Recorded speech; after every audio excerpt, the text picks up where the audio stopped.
जी हाँ दोस्तों, नमस्कार। मैं ऋषि आज पुनः आप लोगों के बीच बेरोजगारी के मुद्दे को लेकर पुनः आ गया हूँ। दोस्तों, आप लोगों से मेरी एक गुजारिश है, अगर आप लोग बेरोजगारी के लिए आवाज़ नहीं उठा सकते तो कम से कम मेरा सहयोग करें। मैं आप लोगों के लिए आवाज़ उठाता रहूँगा। मेरे फेसबुक पेज पे मैंने जब कल वाला वीडियो डाला था तो आप लोगों से गुजारिश है, एक नीतीश कुमार नाम का लड़का है जो मेरे फेसबुक पे कमेंट किया है कि जो भी लड़के आज बेरोजगार हैं उनमें नॉलेज की कमी है। क्या ये सच है? इसका मुझे आप जवाब दें। उस लड़के ने कमेंट किया कि अगर भारत के युवाओं के पास ज्ञान होता, नॉलेज होता तो आज सब के सब नौकरी में होते। तो आप बताइए मुझे, क्या सिर्फ और सिर्फ आप अपने ज्ञान की कमी से बेरोजगार हैं? क्या सिर्फ और सिर्फ आप पैसों की कमी से बेरोजगार हैं? क्या सिर्फ और सिर्फ आप संसाधन की कमी से बेरोजगार हैं, या फिर वैसे अंधभक्तों की बातों के कारण बेरोजगार हैं? जवाब चाहिए। तो अगर आप लोग इसमें चारों में से किसी एक प्रश्न का जवाब दे सकते हैं, वो नीतीश कुमार का जो प्रश्न है उस लड़के का कि जो आज के युग में भारत में जो ही बेरोजगार हैं उनमें नॉलेज की कमी होती है, वो सिर्फ डिग्रियां खरीद लेते हैं, नॉलेज किसी के पास नहीं होता। तो मैं आप सभी भाइयों से निवेदन करूंगा, जितने भी हमारे पढ़े लिखे बेरोजगार भाई हैं, आप सभी से निवेदन है कि मेरे फेसबुक पेज पे जाएं, मैं उसका लिंक डिस्क्रिप्शन में डाल दिया हूँ, आप जाइए और उस लड़के को उसकी औकात दिखा दीजिए, उसे रिप्लाई दीजिए, उसे जवाब दीजिए, ताकि मुझे भी आपके लिए आवाज़ उठाने में सहूलियत हो, मुझे भी लगे कि मेरे साथ कोई ना कोई है। और दूसरी बात, आप सभी का बहुत बहुत धन्यवाद कि आप लोगों ने कल के वीडियो के बहुत देखा, बहुत लंबे जगह फैलाया, बहुत बड़े क्षेत्रों में फैलाया, और कल का वीडियो सभी लोगों ने पसंद किया और हमारे चैनल में सब्सक्राइबर भी बढ़े। इसके लिए आप सभी का हाथ जोड़कर धन्यवाद। तो दोस्तों, आज का मुद्दा फिर शुरू करते हैं। मुद्दा वही है, देखिएगा, मीडिया हमारे मुद्दे पे नरम है, मीडिया हमारे मुद्दे पे नरम है, लेकिन हम तो गर्म है, क्योंकि मेरा तो मेहनत ही कर्म है दोस्तों, क्योंकि मेरा तो मेहनत ही कर्म है, क्योंकि ये सरकार ही बेशरम है। तो दोस्तों, लगाइए ताली और शुरू करते हैं आज का वीडियो। सुनिएगा, जो कि सिर्फ और सिर्फ कविताओं के माध्यम से होगा। अगर पसंद आएगा तो आगे बढ़ा दीजिएगा। देखिएगा दोस्तों क्या है। यदि हम उतर गए खुद पे, यदि हम उतर गए खुद पे, आएंगे कई नेता जद में। यदि हम उतर गए खुद पे, आएंगे कई नेता जद में, किसी का सच्चा ईमान थोड़ी है। यदि हम उतर गए खुद पे, आएंगे कई नेता जद में, किसी का सच्चा ईमान थोड़ी है। सब जानते हैं कि फेंकू भी कम नहीं, लेकिन सब जानते हैं कि फेंकू भी कम नहीं, लेकिन इनकी तरह मीडिया शैतान थोड़ी है। सब जानते हैं कि फेंकू भी कम नहीं, लेकिन इनकी तरह मीडिया शैतान थोड़ी है। उनकी इच्छा जो होती है, उनकी इच्छा जो होती है, उनकी का अर्थ समझिएगा। सरकार की इच्छा जो होती है वही मीडिया मुझे दिखाती है, वही मीडिया मुझे दिखाती है, और हम सबसे ताली बजवाती है, हम सबसे ताली बजवाती है। अपने आप को चौथा स्तंभ बताती है, अपने आप को लोकतंत्र का चौथा स्तंभ बताती है। अब ये रहे पत्रकार नहीं, अब ये रहे पत्रकार नहीं, क्योंकि गिर ना जाए सरकार कहीं। अब ये रहे पत्रकार नहीं कहीं, क्योंकि गिर ना जाए सरकार कहीं। अब ये रहे वफादार खाली स्थान यही, खाली स्थान में भर लीजिएगा। अब ये रहे पत्रकार नहीं, क्योंकि गिर ना जाए सरकार कहीं। डर लग चुका है इनको, डर लग चुका है इनको, जाग न जाए बेरोजगार कहीं। डर लग चुका है इनको, जाग न जाए बेरोजगार कहीं। जागो युवा जागो, जागो भाइयों जागो, जागो बेरोजगारों जागो। झुका देंगे सरकार यहीं, झुका देंगे सरकार यहीं। देखिए दोस्तों, मैंने क्या कहा, यदि हम उतर गए खुद पे, आएंगे कई नेता जद। मतलब क्या है, अगर हम सही बेरोजगार अपने आप पे आ गए, प्रोटेस्ट करना शुरू किए, आवाज उठाना शुरू किए, सरकार से जवाब मांगना शुरू कर दे, और आज जवाब मांगना शुरू कर दे, बहुत सारे नेता इस लपेटे में आ जाएंगे। मैंने कहा किसी एक पार्टी की ये बात नहीं करता, किसी एक नेता की ये बात नहीं करता। जो भी नेता आते हैं सबकी वही कहानी है, जो भी नेता आते हैं सबकी वही कहानी है। क्योंकि दोस्तों, मूर्ख हमारी ये जवानी है, क्योंकि दोस्तों जो नेता आता है उसके जुमले में फंसते हैं, उसके लॉलीपॉप में फंसते हैं, उसके पीछे हम चलते हैं, उसके पीछे हम चलते हैं, और चुनाव जीतने के बाद कहता है हम तुम्हें पहचानते नहीं। हम तुम्हें जानते नहीं। तो दोस्तों यही हमारी कहानी है, क्या यही हमारी जवानी है? क्या है जवानी? तो दोस्तों कहा गया है जिस और जवानी चलती है उसी और जमाना चलता है। तो दोस्तों आज हम लोग दिखा देंगे सरकार को औकात। आप सभी लोग आ जाइए, पूरे भारत के युवा एक साथ हम लोग दिखा देंगे सरकार को औकात। आगे देखिए क्या है दूसरी कविता, ये पहली कविता थी, फिर से सुन लीजिएगा आप। क्या है? यदि हम उतर गए खुद पे, यदि हम उतर गए खुद पे आएंगे कई नेता जज में। यदि हम उतर गए खुद पे आएंगे कई नेता जज में। किसी का सच्चा ईमान थोड़ी है, किसी का सच्चा ईमान थोड़ी है। सब जानते हैं कि फेंकू भी कम नहीं, लेकिन सब जानते हैं कि फेंकू भी कम नहीं, लेकिन हमारी आपकी तरह मीडिया भी शैतान थोड़ी है। जो हम लोग अपने ही खिलाफ आवाज नहीं उठाते हैं तो शैताने ना हुए भाई साहब। बर्दाश्त कर रहे हैं, झेल रहे हैं, क्यों झेलेंगे? आवाज उठाएंगे। उनकी इच्छा जो होती है, मतलब सरकार की इच्छा जो होती है, मीडिया मुझे वही दिखाती है। मीडिया मुझे वही दिखाती है। अपने आप को चौथा स्तंभ लोकतंत्र का बताती है, अपने आप को चौथा स्तंभ लोकतंत्र का बताती है। अब ये रहे पत्रकार नहीं, अब ये रहे पत्रकार नहीं, क्योंकि गिर ना जाए सरकार कहीं, क्योंकि गिर ना जाए सरकार कहीं। डर लग चुका है इनको, डर लग चुका है इनको, जाग न जाए बेरोजगार कहीं। जागो युवा जागो, जागो युवा जागो, झुका देंगे सरकार यही, रोक देंगे सरकार यही। जागो युवा जागो, अपने हक के लिए जागो, अपने अधिकार के लिए जागो, अपने शिक्षा के लिए जागो, उचित नौकरी के लिए जागो। रातों रात लाखों करोड़ युवाओं को बेरोजगार कर दिया जाता है। क्या आपने कभी सुना कि किसी नेता को पार्टी से एक रात में बर्खास्त कर दिया गया? कभी आपने सुना कि बजट की कमी से विधायक का सीट कम हो गया? कभी आपने सुना कि लॉकडाउन में, कोरोना महामारी में देश में आर्थिक महामारी आई, आर्थिक संकट आया, पैसों की कमी के कारण किसी नेता का पेंशन काट लिया गया? क्या आपने कभी सुना किसी विधायक का वेतन काट लिया गया, किसी सांसद का वेतन काट लिया गया? कभी आपने सुना कि किसी नेता को ऐसा आदेश दिया गया हो कि आप अपने पैसे से अपना खर्च चलाइए, आपको सिर्फ वेतन दिया जाएगा? कभी आपने सुना? नहीं सुना। लेकिन आपने ये जरूर सुना कि नौकरी वालों का वेतन काट लिया गया, सरकारी कर्मचारियों का वेतन काट लिया गया कोरोना महामारी में पीएम केयर्स फंड के नाम पे।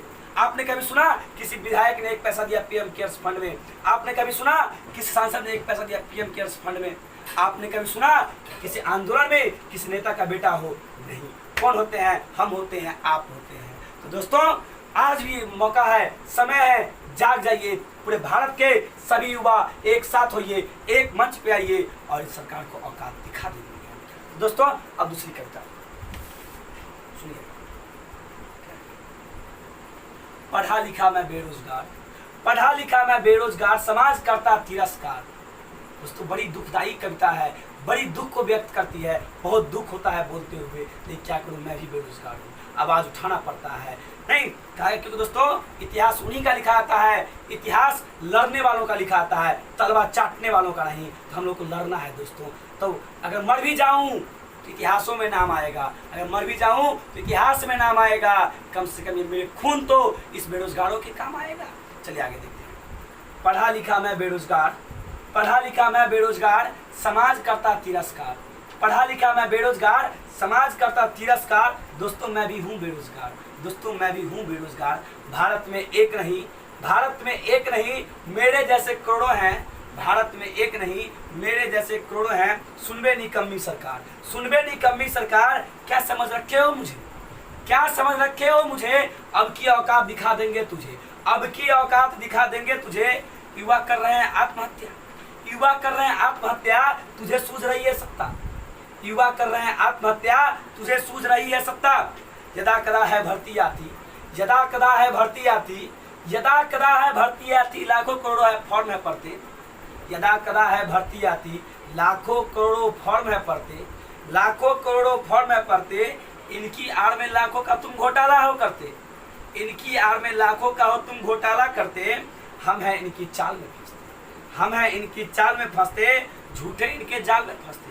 हम हैं तुम्हारे चाल में फंसते, झूठे तुम्हारे जाल में फंसते। चुनाव के वक्त ये पैरों में रहते हैं। सुनिएगा भाई साहब क्या लाइन है। चुनाव के वक्त ये पैरों में रहते हैं, चुनाव के वक्त ये पैरों में रहते हैं। चुनाव के खत्म होते ही नहीं जानते ये कहते हैं, चुनाव के खत्म होते ही नहीं जानते ये कहते हैं। हाँ, जो भी है आवाज उठाता, जो भी है आवाज उठाता, जान से है अपनी जाता, जो भी ये आवाज उठाता जान से है अपनी जाता, या फिर मेरे भाइयों वो देशद्रोही कहलाता, या फिर मेरे भाइयों वो देशद्रोही कहलाता। अब भी वक्त है संभल जाओ, अब भी वक्त है संभल जाओ, इनके खिलाफ आवाज उठाओ। अब भी वक्त है संभल जाओ, इनके खिलाफ आवाज उठाओ। इन सब का दोषी सिर्फ सरकार नहीं, इन सब का दोषी सिर्फ सरकार नहीं, हम भी इस दोषी में भागीदारी हैं, मेरी भी इस दोष में भागीदारी है, हम सब भी इस दोष में भागी हैं। सब कुछ जानते हुए भी, सब कुछ जानते हुए भी इन सब में राजी हैं, सब कुछ जानते हुए भी इन सब में राजी है। तो दोस्तों आप सभी को ये कविता कैसा लगा मुझे कमेंट में बताइएगा। मेरी ये आवाज कैसी लगी मेरा दोस्तों, अगर आप लोगों को मेरी आवाज, मेरा टैलेंट, मेरा यह आंदोलन पसंद आ रहा हो तो आप आगे तो शेयर कर दीजिए। ये कविता मैं अपने लिए लिखता ही हूँ, लेकिन मैं भारत के लाखों करोड़ों बेरोजगारों के लिए लिखने का प्रयास कर रहा हूँ। दोस्तों इसे मैंने कहा है कि अभी भी वक्त है, संभल जाओ, इनके खिलाफ आवाज उठाओ। दोस्तों अगर आपने एक बार गलती कर लिया कि जब स्टेज के आगे में खड़े होकर चिल्ला रहे थे 15 लाख के नाम पे, 2 करोड़ रोजगार के नाम पे, कहाँ गई वो रोजगार? क्या मर गई है सरकार? कहाँ गए वो रोजगार? क्या मर गई सरकार? वो कहती है खिलौना बनाओ आत्मनिर्भर बनो, खिलौना बनाओ आत्मनिर्भर बनो। नेताजी आप भी आत्मनिर्भर बन जाइए, हम लोग ये वोट देने वाले आपको नहीं है इस बार, आप भी आत्मनिर्भर बनिए। क्या खिलौना बनाने से हमारा भारत आत्मनिर्भर बने? कभी कहती है पकौड़ा बेचना भी रोजगार है, ठीक है भाई साहब पकौड़ा बेचना भी रोजगार है, कभी आपने बेटे को भेजिए पकौड़ा बेचने। क्यों अपने बेटे को अपनी जगह विधायकी का पद देते हो? क्यों? आप भी भेजो पकौड़ा बेचने, आप भी भेजो अपने बेटे को खिलौना बनाने। मिट्टी के खिलौना बनाने से भारत आत्मनिर्भर बनेगा। दोस्तों ये मन की बात नहीं करते हैं, ये धन की बात करते हैं, और इनके नेता हमारे साथ गाने की बात करते हैं।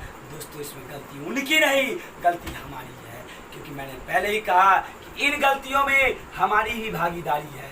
दोस्तों अब इसी में होशियारी है, अब इसी में होशियारी है। बस इतना समझ लो कि इस सरकार के मन में ही गद्दारी है, बस इतना समझ लो इस सरकार के मन में ही गद्दारी है, क्योंकि हम सबकी पक्की यही है।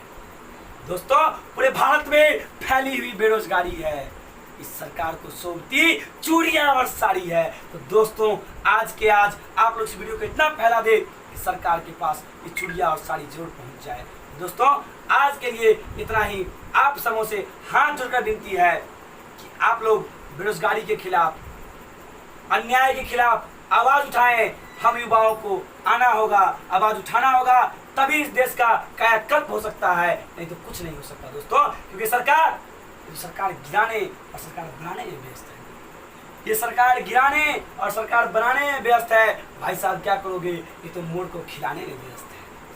क्या करोगे भाई साहब? ये तो मोर को खिलाने में व्यस्त है।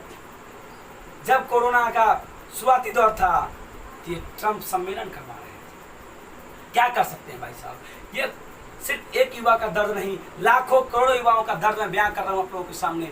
आप देखते हैं आज भारत में कोरोना केस इतना तेजी से बढ़ रहा है, लेकिन ये मीडिया आपको नहीं दिखाएगी, ये मीडिया आपको नहीं बताएगी। मैंने पहले ही कहा ये मीडिया शैतान थोड़ी है सबको बताएगी। इसको डर है कि कहीं जाग ना जाए, बेरोजगार कहीं रुक जाएगी सरकार जाएगी। और मीडिया हमारा प्रोटेस्ट जो आज 1 सितंबर के दिन विभिन्न शिक्षकों के द्वारा किया गया, हमारे शिक्षकों के नेतृत्व में किया गया, हम सभी लाखों करोड़ों युवाओं से भाग लिए, क्या मीडिया उसको दिखाई? नहीं दिखाई भाई साहब। क्यों? क्योंकि उन्हें पता है कि जब ये पूरे भारत में फैलेगा तो ये वीडियो पूरे भारत में जाएगा तो पूरे भारत के लोग जागृत हो जाएंगे और सरकार को यहीं गिरनी पड़ जाएगी। इसलिए दोस्तों वो नहीं दिखाएगी, तो आप इसे दिखाइए, अपने समाज में दिखाइए, अपने दोस्तों को दिखाइए, अपने हर जगह शेयर कीजिए, ताकि पूरा भारत जाग सके, पूरा भारत जाग सके और ये निकम्मी सरकार भाग सके।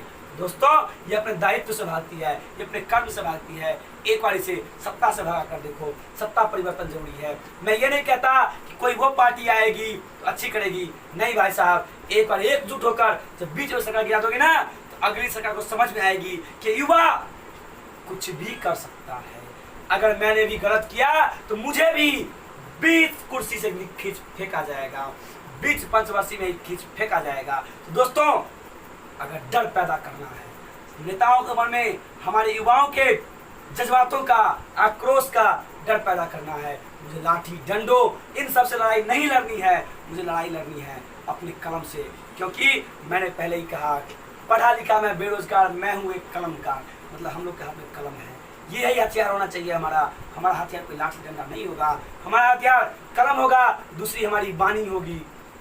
हमारा हथियार कलम होगा, दूसरी हमारी वाणी होगी, तीसरी भाइयों जब एकजुट हम सबों की जवानी होगी तो सरकार की जवानी होगी। दोस्तों, अगर आप लोगों के मन में ये वीडियो देख खून खौल रहा है तो आप लोग आज के आज अभी कभी इस वीडियो को शेयर कर दीजिए। लेकिन जी हाँ दोस्तों, आप लोगों को सहयोग की अपील करूंगा कि आप लोग मुझे सहयोग करें ताकि मैं आप लोगों की आवाज़ उठाता रहूं। वो जो नीतीश कुमार नाम का लड़का है जो मेरे फेसबुक पे इस तरह कमेंट करता है, उसे आप लोग जवाब दे, कस के जवाब दे, ताकि उसे अपनी औकात मालूम हो सके, उसे पता चल सके कि मैंने किन युवाओं के खिलाफ बोला है। क्या युवा के पास नॉलेज नहीं है?